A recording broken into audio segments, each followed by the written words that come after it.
para os pais, para os filhos. É um dia de comemoração, um dia importante para nós. E eu vou dar continuidade hoje ao nosso estudo que nós temos feito ao longo dessas semanas. Nós temos falado sobre o fruto do Espírito.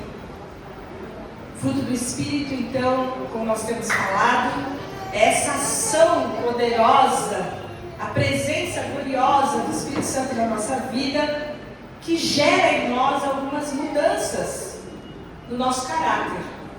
Muda a gente de dentro para fora. E a obra grandiosa do Espírito Santo é nos tornar cada dia mais parecidos com Jesus. Cada dia mais amorosos como Jesus. Cada dia mais pacientes como Jesus. Obrigada. Cada vez mais benignos, cada vez mais bondosos como Jesus. E também o propósito de Deus é fazer de nós pessoas cheias de fé, cheias de fidelidade. E eu convido você hoje a falarmos e pensarmos um pouco o quanto o Espírito Santo tem gerado fé nos nossos corações. Se você sair por aí e sair perguntando para as pessoas se elas têm fé, dificilmente uma pessoa vai falar que não tem fé. Fé é uma palavra universal, a fé é uma palavra poderosa. Tem gente com fé tatuada, camiseta de fé. A gente entende que a fé é algo que todo mundo tem. Dificilmente alguém vai falar que não tem fé. A questão é no que nós temos depositado a nossa fé. Que tipo de fé que nós temos? Que fé é essa? Da onde vem essa fé? Essa fé vem de alguma convicção, vem de alguma cultura, vem de alguma orientação? Essa fé é uma fé genuína, sobrenatural, gerada pelo Espírito de Deus. A fé, nós temos entendido pela palavra, que é uma firme persuasão, é uma convicção, é uma crença na verdade. Talvez você leia Gálatas 5, 23, você vai ver que às vezes o texto fala de fé, outras vezes o texto fala de fidelidade, e essas palavras têm sido usadas de uma forma bastante indistinta, mas nós entendemos que a fé é esse dom de Deus, que nos faz crer em algo que a gente ainda não vê, algo que a gente espera, e a base disso está em Hebreus 11:1, que fala: a fé é a certeza das coisas que se esperam e a convicção de fatos que não se veem. Fé é a certeza das coisas que se esperam. Pensa um minuto no que você espera. Pensa um minuto no que você tem esperado e aguardado. Você tem essa certeza. Você tem convicção disso que você não pode ver. Isso é a fé. E a fidelidade vai ser a forma com que essa fé nos leva a agir, com que essa fé nos conduz. Essa fé poderosa em Deus faz com que a gente haja com fidelidade. E apesar da gente ter fé num monte de coisas hoje, a palavra oriunda de fé muitas vezes descreve Deus também no Antigo Testamento como sendo essa firmeza, essa segurança, essa certeza, esse norte que conduz a nossa vida. E hoje, então, nós precisamos parar um minuto para pensar, para meditarmos em como vai a nossa fé. Como está a nossa fé? Como que nós somos conhecidos? A gente é conhecido como uma pessoa de fé. A gente é a pessoa que crê, que nem o Gilberto diz, fala que andar com fé eu vou porque a fé não costuma falhar. Será que a fé, a gente carrega ela mais como uma atitude religiosa, uma palavra religiosa, ou a gente tem isso sendo gerado pelo Espírito Santo de uma forma vívida em nossos corações? Eu vou pedir ajuda de um texto muito conhecido de todos nós, talvez o mais conhecido sobre fé, que está lá em Mateus 14, 22 a 33. E antes da gente falar desse momento onde Jesus anda sobre as águas e convida Pedro a andar sobre as águas com ele, eu preciso te dar um contexto. O que aconteceu antes desse evento para que a gente pudesse chegar aqui? Em Pedro andando sobre as águas. O contexto é que 5.000 homens haviam percorrido aí 15 quilômetros ao redor do mar, do norte do mar da Galileia, para se encontrar com Jesus. E Jesus, no meio daquela multidão, porque eram 5.000 homens e aproximadamente 15.000 pessoas, teve compaixão dessas pessoas e ele falava das coisas do reino, encantava aquelas pessoas, curava os doentes e as pessoas não quiseram ir embora. E vai chegando a noite, aquele estômago daquela multidão começa a roncar, e no meio daquelas pessoas, os discípulos têm uma brilhante ideia: mestre, vamos mandar todo mundo embora, porque o pessoal está com fome. Vamos despedir desse pessoal, e está todo mundo, são 15.000 pessoas. Às vezes a gente vai fazer um almoço aqui para 80 pessoas, pensa a dor de cabeça que é. Agora Jesus estava com 15.000 pessoas ouvindo ele, e aí eles tiveram um grande momento, um grande ápice, a história que você também conhece, da multiplicação dos pães, onde, por causa de um menino generoso que tinha os seus 5 pães e os seus 2 peixinhos, e os entregou nas mãos do mestre para abençoar essas pessoas, todos ficaram alimentados, de forma a sobrar ainda 12 cestos. E o que acontece depois disso, você vai ler em João 6,14, eu não trouxe esse texto, mas eu vou ler para você, em João 6,14 e 15, quando está falando sobre esse momento após a multiplicação dos pães, o povo fala o seguinte, o texto fala, depois de ver o sinal miraculoso que Jesus tinha realizado, o povo começou a dizer, sem dúvida, esse é o profeta que devia vir ao mundo. Sabendo Jesus que pretendiam proclamá-lo rei à força, retirou-se sozinho novamente para o monte. Depois que aquele povo come e se farta, partindo o pão da mão do mestre, 15.000 pessoas, e sobra ainda alimento, 12 cestos, eles falam, esse é o rei. Esse é o cara que veio libertar a gente da opressão romana. Vamos fazê-lo rei. Eles estavam preparados para fazer um golpe de Estado e transformar então Jesus como rei à força. E aí a gente teria a nação de Israel como uma grande potência mundial, porque era dessa forma que os judeus esperavam o Messias. E Jesus, o texto de João 6,15 fala, sabendo dessa coisa que estava sendo arquitetada para fazer dele rei à força, então ele se retira sozinho, mas ele também muito cuidadosamente tira os seus discípulos dessa situação. Era uma festa, muito barulho, todo mundo ovacionando Jesus, e com certeza os discípulos estavam adorando tudo aquilo. É então nesse momento que a gente chega em Mateus 14. Se tiver muito pequenininho o texto, você pode acompanhar aí pela sua Bíblia. Mateus 14, versículo 22 em diante fala, logo em seguida, Jesus insistiu com os discípulos para que entrassem no barco e fossem adiante dele para o outro lado, enquanto ele despedia a multidão. Tendo despedido a multidão, subiu sozinho ao monte para orar. Ao anoitecer, ele estava ali sozinho. Mas o barco já estava a considerável distância da terra, fustigado pelas ondas, porque o vento soprava contra ele. Alta madrugada, Jesus dirigiu-se a eles andando sobre o mar. Quando o viram andando sobre o mar, ficaram aterrorizados e disseram, é um fantasma, e gritaram de medo. Mas Jesus imediatamente lhes disse, coragem, sou eu, não tenham medo. Jesus, Senhor, disse Pedro, se és tu, manda-me ir ao teu encontro por sobre as águas. Venha, respondeu ele. Então Pedro saiu do barco, andou sobre a água e foi na direção de Jesus.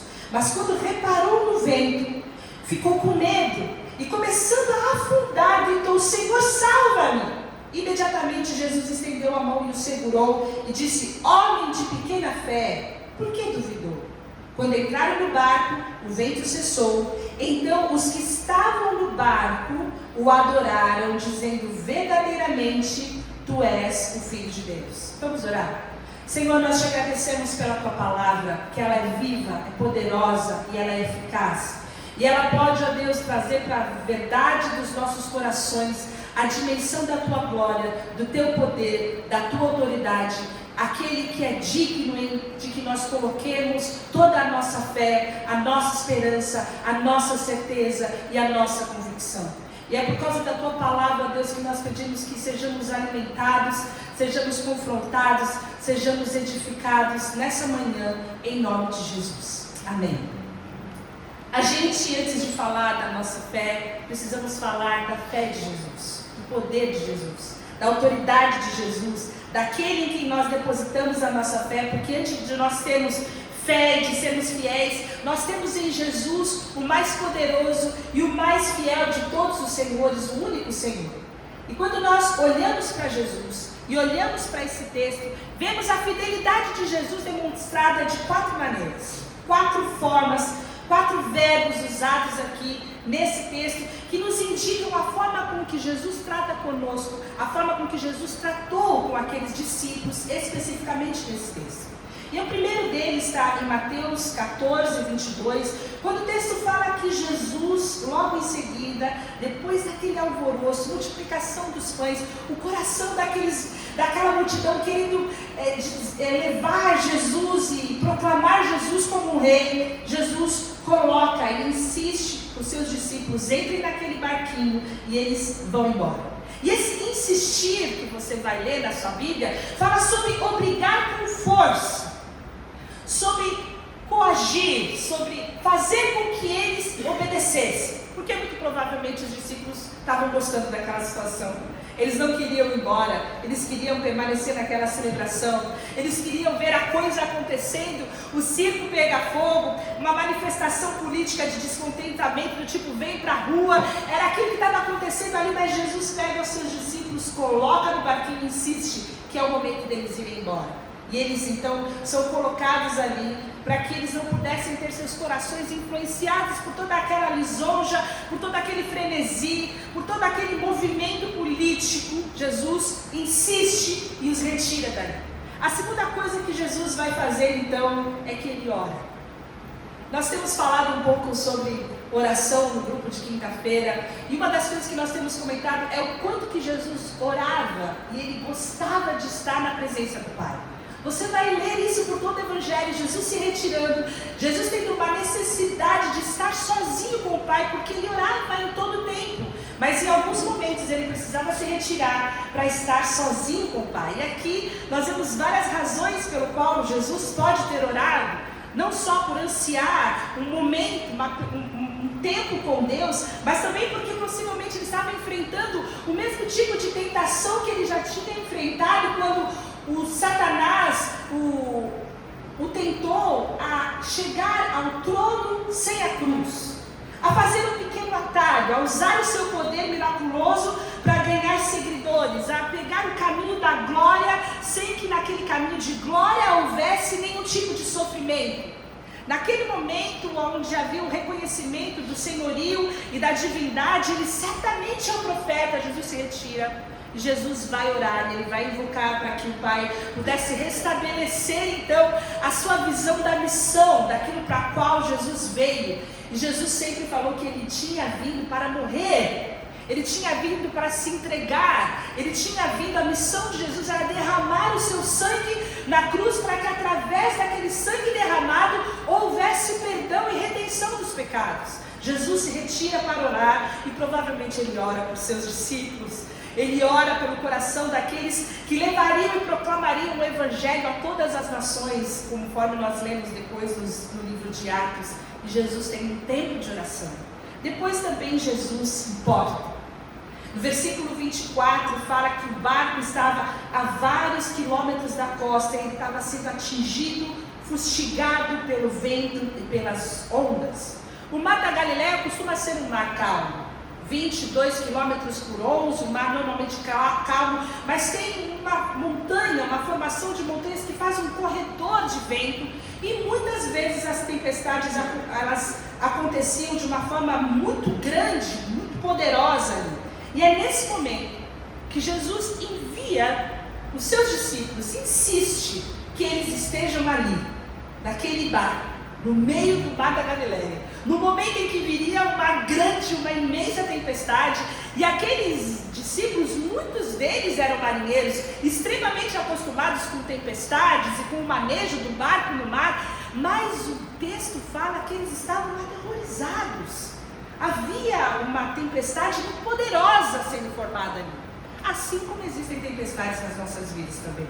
Assim como existem momentos das nossas vidas que nós também estamos absolutamente sobrecarregados.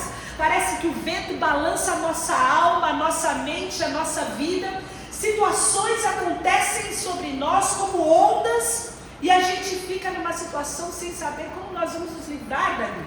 Existem dois tipos de tempestades que acontecem sobre nós. As tempestades de correção, como aconteceu lá na vida de Jonas, onde ele precisava mudar de rota, onde ele precisava sair daquele lugar onde ele estava de desobediência e se voltar para Deus. Mas existem outras tempestades, também muito poderosas, como essa dos discípulos, que são de aperfeiçoamento. Quando Deus se manifesta nas nossas vidas e permite que as situações venham sobre nós, porque Ele quer mudar o nosso caráter, Ele quer nos aprofundar na nossa dependência dEle, Ele quer gerar em nós a verdadeira fidelidade, a verdadeira fé. Se você observar em Marcos 6,48, Ele viu os seus discípulos remando com dificuldade, porque o vento soprava contra eles, alta madrugada, e Jesus vai até eles. Jesus viu a situação, aquela remada cansativa, eles já desistindo, e Jesus se importa com eles. Jesus os envia para a tempestade, mas Ele também se importa com eles. Então, essa é a última manifestação do grande poder de Deus, porque Ele não só envia, ora e se importa, mas o texto fala que Ele vai até eles. Ele vem.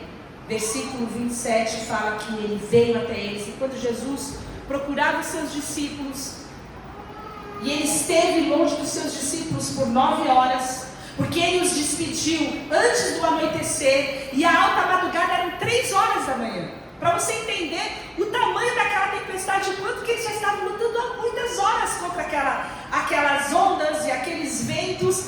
E esse momento, antes deles irem a pico, Jesus aparece, e Ele aparece para eles no momento mais escuro, no momento mais tenebroso, na alta madrugada. E assim também nas nossas vidas.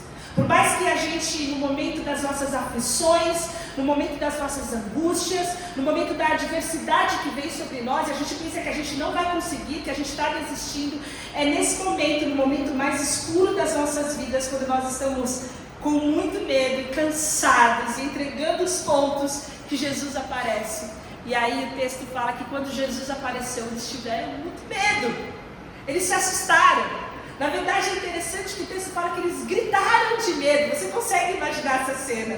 Eles viram um homem andando sobre as águas e gritaram: é um fantasma! Eles estavam com muito medo, e aí eles veem e percebem quando Jesus fala: olha, sou eu que estou aqui.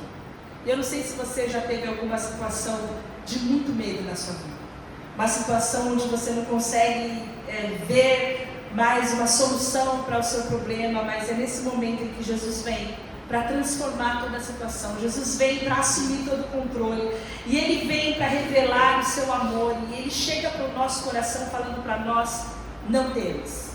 E eu gosto quando o pastor Leandro fala sobre não temas, que a gente tem 366 não temas na Bíblia, um para cada dia do ano, e até no ano bissexto, Deus fala para nós: não temas. É algo muito poderoso, um comando repetido com muita frequência nas Escrituras, porque nós temos essa tendência a nos acovardar. Nós temos uma tendência no momento da adversidade, no momento do problema, a não enxergar a presença muito mais poderosa que o problema ao nosso lado, então nós tememos. Nesses momentos a gente se fecha e a gente tem muito medo, e Jesus estava com eles naquela madrugada. Jesus poderia ter acalmado a tempestade de longe, poderia. Jesus poderia ter evitado que aqueles discípulos estivessem naquele barquinho naquela hora, poderia.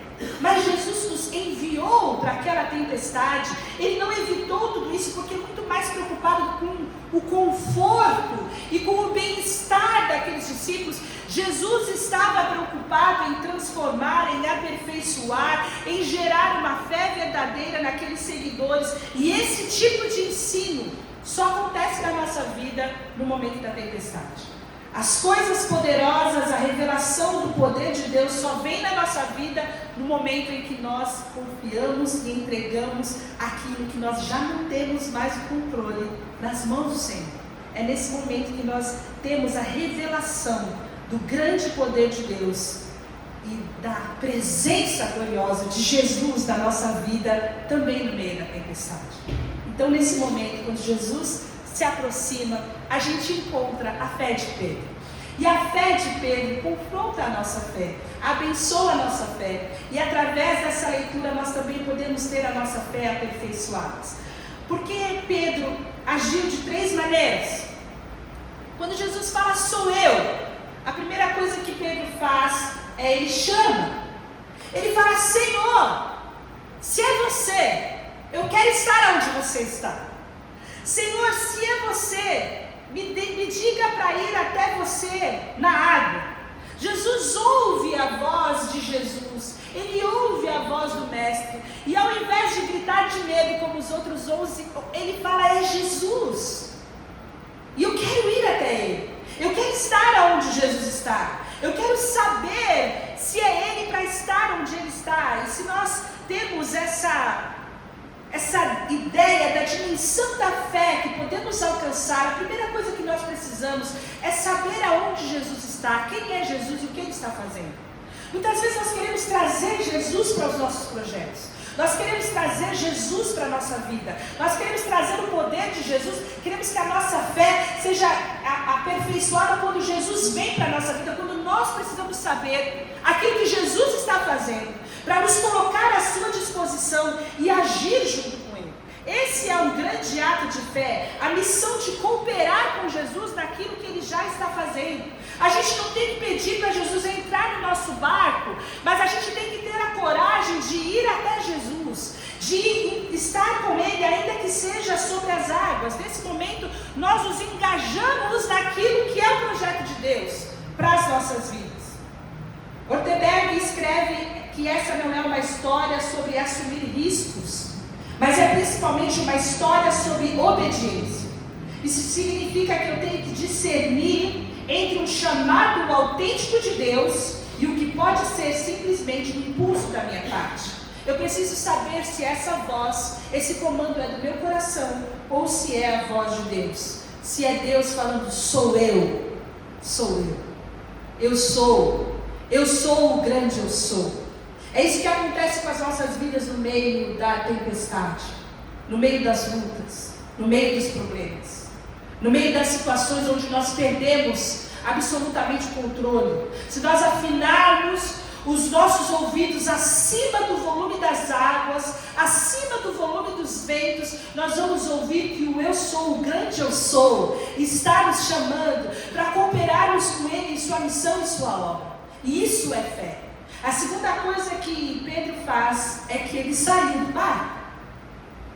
Porque apesar de ouvir um convite, como nós ouvimos hoje um convite da voz poderosa de Jesus, muitas vezes nós não temos a coragem de sair do barco. Seria um milagre grande o suficiente andar sobre as águas? Seria um milagre grande o suficiente que Jesus acalmasse a tempestade? Mas ele quer experimentar algo mais. Ele quer ir até onde Jesus está. Então ele, com coragem, ele, para experimentar algo mais, ele, para ter a fé aperfeiçoada, sai do barco e vai até Jesus. Nesse momento, então, ele vai até Jesus, e esse é o que Jesus fala que nós precisamos fazer. Eu tenho certeza que Pedro estava com medo, tenho certeza que não foi um momento confortável, mas ele estava obedecendo ao comando de Jesus. O medo vai sempre estar ali, a questão é como que nós vamos lidar com ele. Se a voz de Jesus vai ser mais poderosa para suplantar o nosso medo, e a gente transformar o nosso medo em fé, e experimentar o novo que Deus tem proposto para nós, ou se nós vamos nos acovardar e permanecer para sempre no barco. E Pedro estava ali, experimentando a alegria de andar sobre as águas, quando havia 11 homens gritando e morrendo de medo dentro do barco.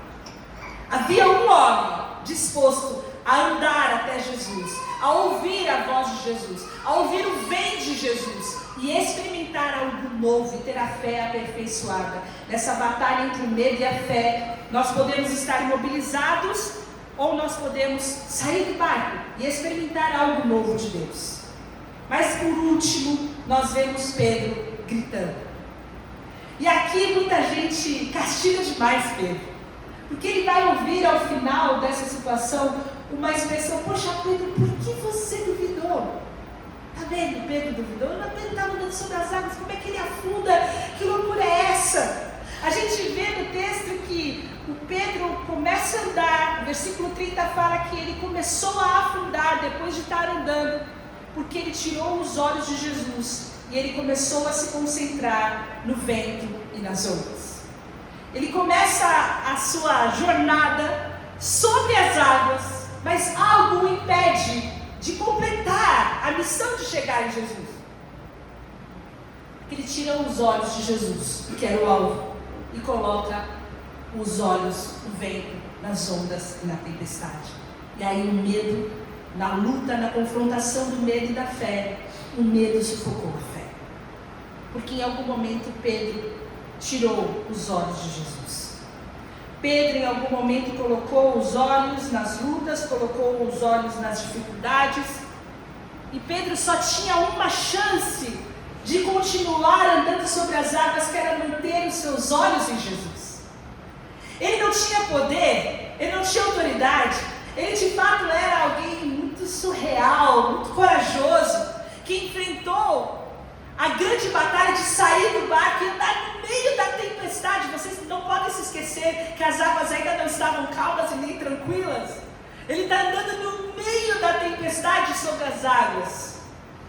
Mas em algum momento esse Pedro acha que ele pode continuar andando sem olhar para Jesus. Isso nos faz pensar que muitas vezes nós buscamos forças em nós mesmos. Nós temos até uma determinada coragem de querer mudar o nosso destino, de querer mudar a nossa história, de pôr um ponto final, um basta em algumas situações das nossas vidas, e nós vamos às vezes até com a força, a energia da palavra de Deus, mas nós desistimos e afundamos quando nós tiramos os nossos olhos de Jesus.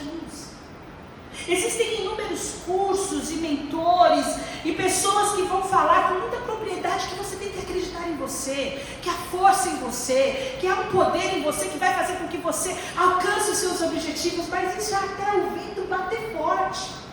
Na hora que o vento bate forte, na hora que a grande onda vem sobre você, não há nenhuma outra força suficiente para te manter de pé, se não for a força da fé em Cristo Jesus.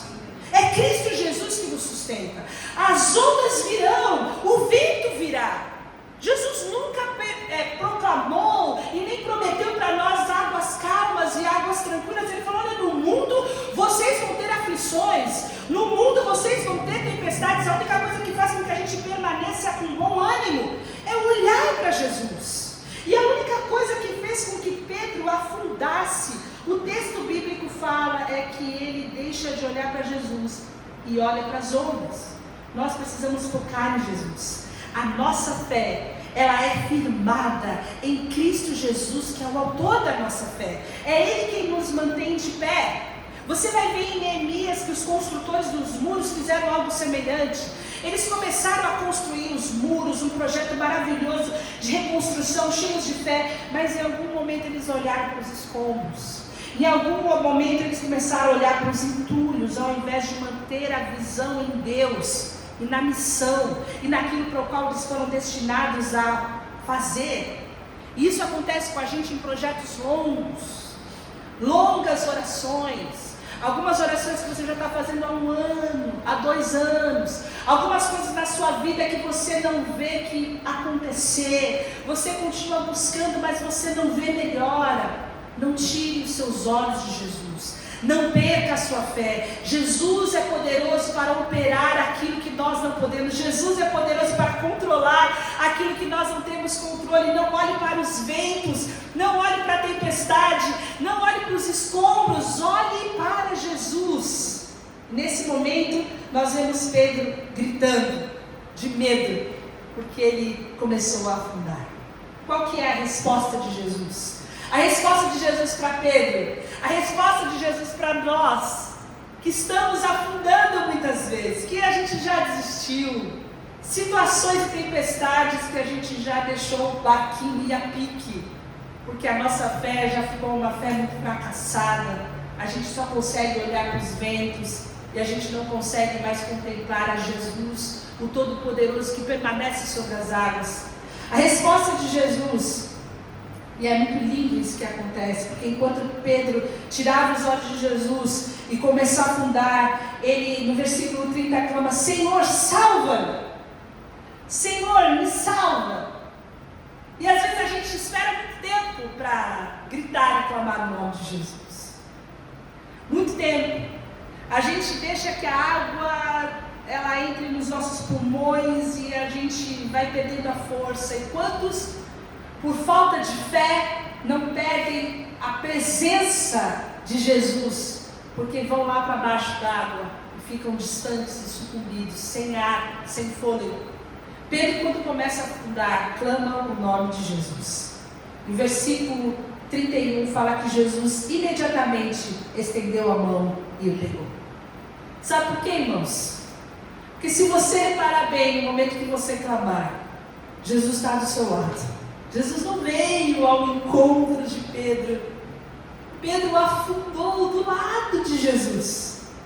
Jesus estendeu a mão. E às vezes nós estamos sucumbindo na presença de Jesus. Basta que a gente eleve os nossos olhos e ao olhar para Jesus, nós não seremos confundidos, diz Hebreus. Nós somos confundidos, nós ficamos perdidos, porque nós ficamos com a nossa mente, o nosso coração atolado por causa dos problemas, por causa da ansiedade. Pensamentos repetitivos que dominam a nossa mente, medos que dominam a nossa mente, uma vida conturbada, ao invés de ser uma vida cheia de fé, desfrutando da presença de Jesus. Mas a primeira coisa maravilhosa que a gente vê nessa manhã é que ao clamar o nome de Jesus, Ele estará sempre presente para nos estender as mãos. Ele estará sempre presente. Se você conseguir, no meio da sua angústia, da sua dificuldade, elevar os seus olhos para os montes, você vai ver de onde é que vem o seu socorro. O seu socorro vem do Senhor, que fez o céu e a terra. O nosso socorro vem daquele que controla os mares e os ventos. Ele tem o controle sobre todas as situações e Ele é poderoso para intervir na nossa história.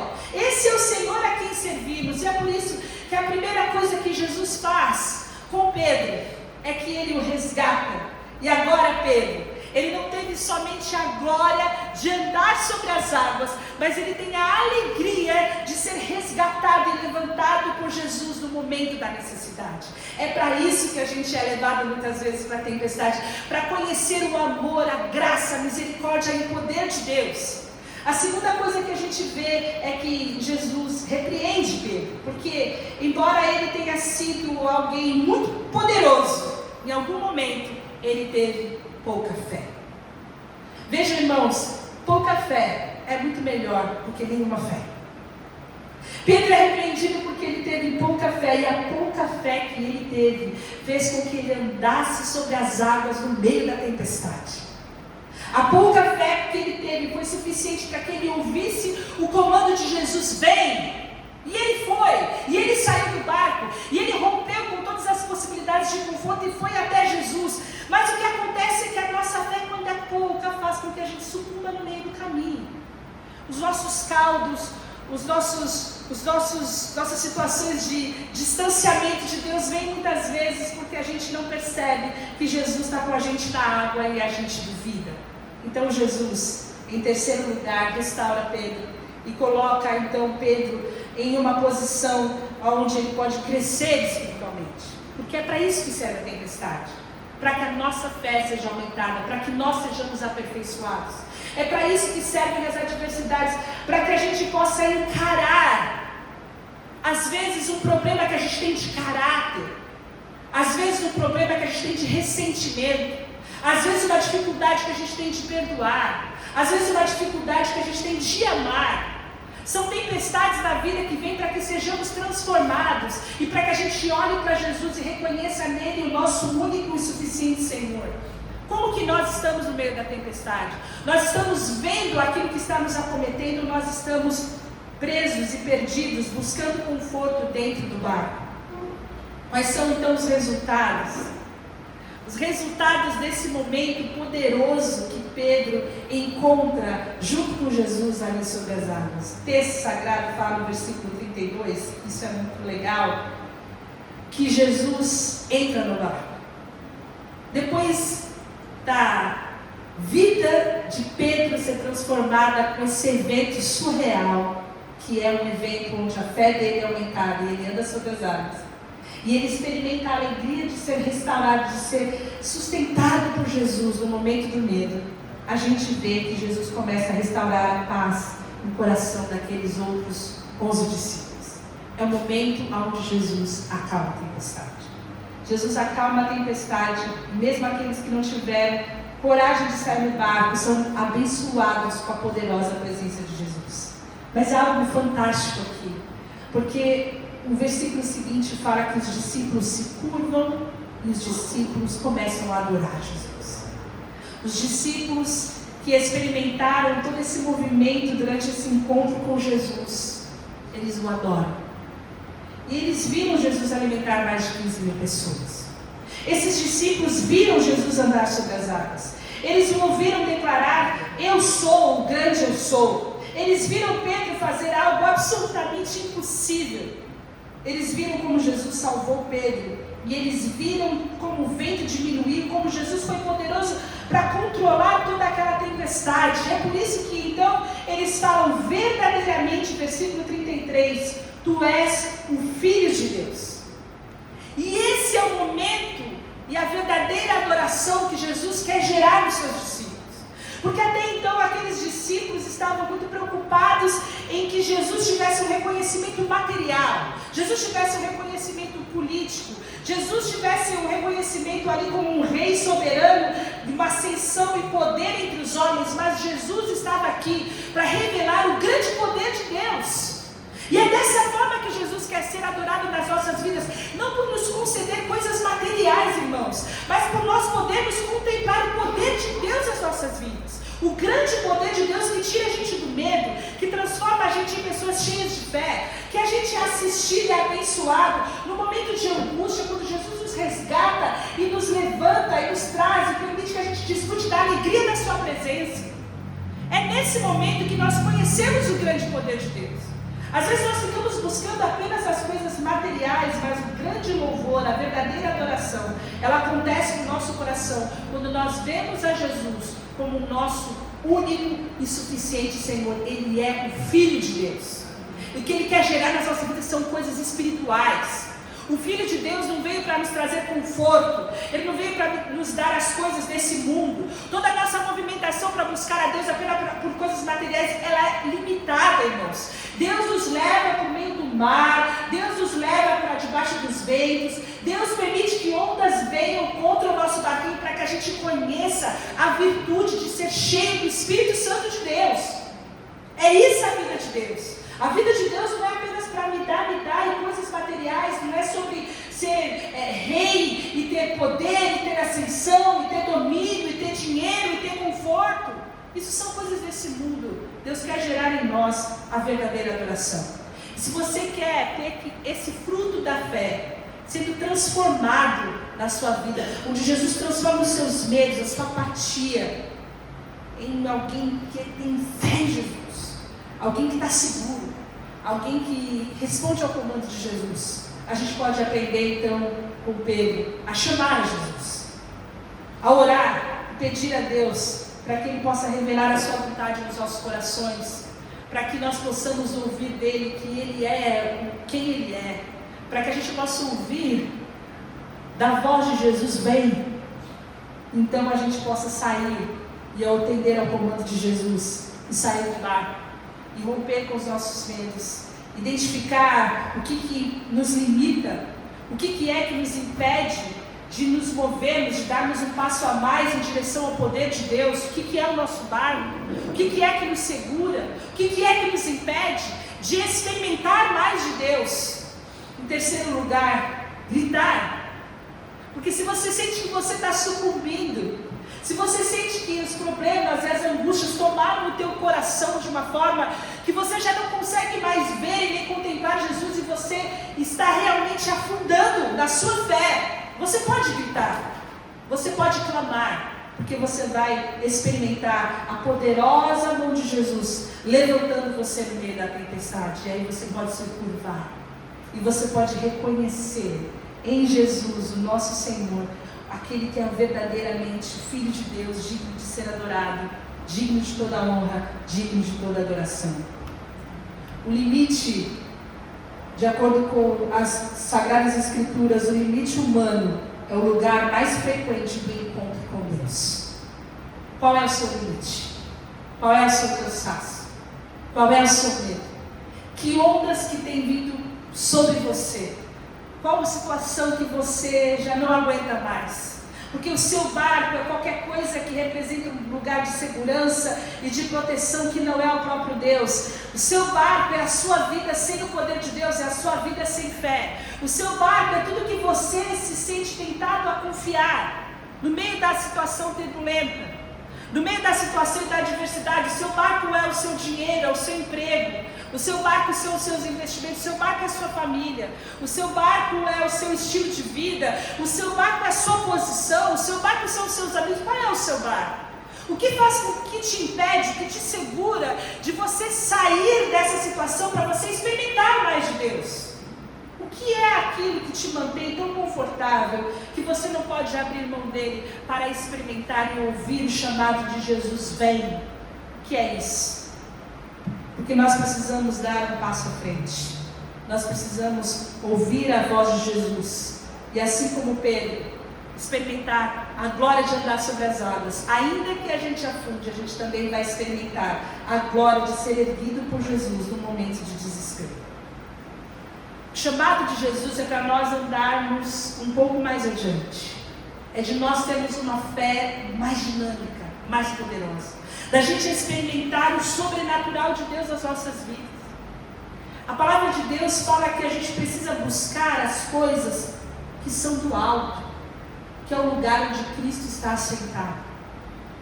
Não podemos nos conformar e apenas buscar as coisas que são daqui da terra. É nesse momento quando nós começamos a buscar mais de Deus, quando nós saímos do nosso lugar de conforto, que nós podemos viver essa dinâmica da fé, que é a fé abundante, a fé como fruto do Espírito da nossa vida. Por isso que o chamado de Jesus para nós é que a gente saia do barco, que a gente ouça os seus comandos, que a gente viva uma vida de obediência, que a gente viva uma vida rompendo com os nossos confortos, com o nosso lugar de segurança, para experimentar mais dele e ter em nossa vida gerado o fruto do Espírito. Ouça a voz do Espírito Santo. Ouça o chamado daquele que é o grande eu sou, e você nunca vai andar sobre as águas se você continuar no barco. Meu desejo é que o Espírito Santo revele no seu coração que lugar de conforto na sua vida que tem impedido de você experimentar mais de Deus. Qual é o lugar na sua vida que você, mesmo ouvindo o comando de Jesus Cristo, você prefere permanecer do que se mover? Que lugar é esse que faz com que você tenha tanto medo de experimentar mais de Deus? Porque você sabe que a sua vida vai ser absolutamente transformada se você permitir que Jesus chegue perto de você. O que você quer manter como vida velha, que você não quer o renovo de Deus, que você não quer experimentar como certeza essas coisas que a gente não vê, e como convicção essas coisas que a gente espera? Eu espero que o Espírito Santo revele no seu coração, para que você dê um passo fora do barco, para que você possa andar com Jesus sobre as águas, para que você possa experimentar a poderosa mão de Jesus no momento em que eventualmente você sucumbir. Porque há uma única certeza que nós temos, que Jesus está presente tanto no barco quanto fora dele. Mas a nossa fé só vai ser aperfeiçoada se a gente tiver coragem de ouvir com coragem a voz e o comando de Jesus. E eu espero que esse fruto amadureça na sua vida, amadureça no seu coração, porque o fruto do Espírito Santo é fé. Em nome de Jesus, vamos orar. Senhor, nós colocamos na nossa vida os nossos medos, as nossas tempestades.